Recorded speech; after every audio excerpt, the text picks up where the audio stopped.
Thank you very much, Vice President Pence, for helping. Where's our Vice President? Great job. Great job. To restore American leadership in space. So important. Cabinet members, General Selva, Deputy Secretary Shanahan, Acting Administrator Lightfoot, members of Congress, and the National Space Council. Thank you all for being here. And especially, Mike, as I said, I want to thank you. I know how active you've been and how important this is to you. So we appreciate it. Thank you very much. We also welcome astronauts Christine Koch and Peggy Whitson. Christina, thank you. Peggy, thank you very much. Peggy recently returned from the International Space Station and has now spent an incredible 665 days in space. You'll have to explain that. That sounds tough. More than any other American, more than any woman ever. Finally, we're honored to be joined by Apollo astronaut Jack Schmitt. Exactly 45 years ago, almost to the minute, Jack became one of the last Americans to land on the moon. Today, we pledge that he will not be the last, and I suspect we'll be finding other places to land in addition to the moon. What do you think, Jack? Where's Jack? What do you think, Jack? We'll find some other places out there? There are a couple of other places, right? We should learn from the moon. We'll learn. The directive I'm signing today will refocus America's space program on human exploration and discovery. It marks an important step in returning American astronauts to the moon for the first time since 1972 for long-term exploration and use. This time, we will not only plant our flag and leave our footprint, we will establish a foundation for an eventual mission to Mars and perhaps someday to many worlds beyond. This directive will ensure America's space program once again leads and inspires all of humanity. The pioneer spirit has always defined America, and we're picking that up in many other fields. I think you see that. I think it's obvious. All you have to do is look at what's happening with the markets and all of the great things that are happening. We're leading in many different fields again, and it'll get more and more obvious as you go along.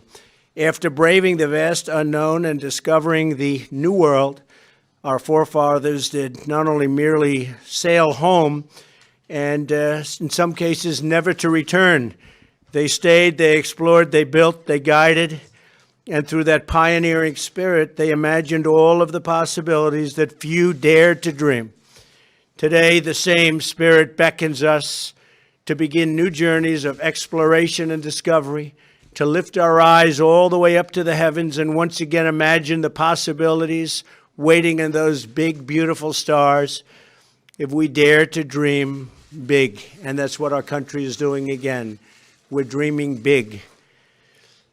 This is a giant step toward that inspiring future and toward reclaiming America's proud destiny in space.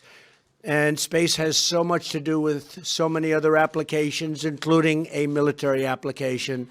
So we are the leader, and we're going to stay the leader, and we're going to increase it manyfold.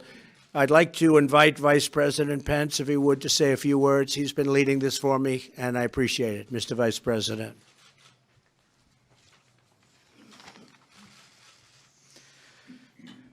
Mr. President, thank you.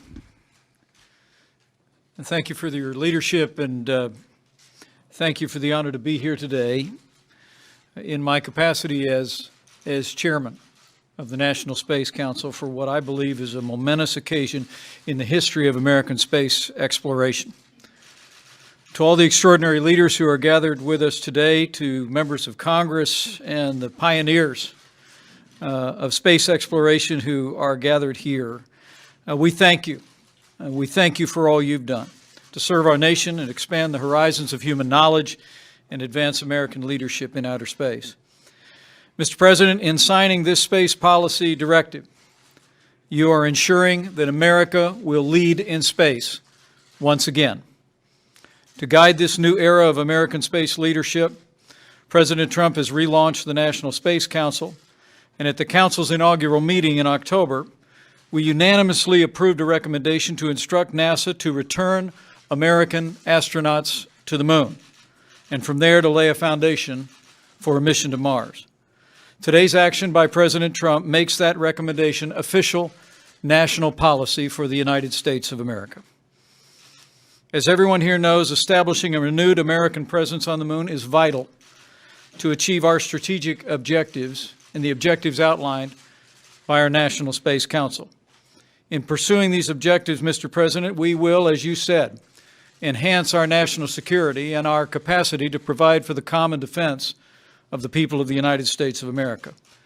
We will also spur innovation, as the space program has always done, Mr. President. You've reflected on it often, and we'll see jobs created that we couldn't even imagine could be created today. We'll also ensure, lastly, that the rules and values of space exploration are written with American leadership and American values. Mr. President, you've said that the pioneer spirit has always defined America. And by your action today, with this clear vision, returning Americans to the moon, preparing to lead to Mars and beyond, you are ensuring, Mr. President, that America will lead in space in the future and for generations to come. And I thank you for the honor of being a part of this. Okay, Mike, thank you. This is very exciting and very important for our country. And it also happens to mean jobs. Jobs. And we love jobs too, right? Absolutely. Congratulations.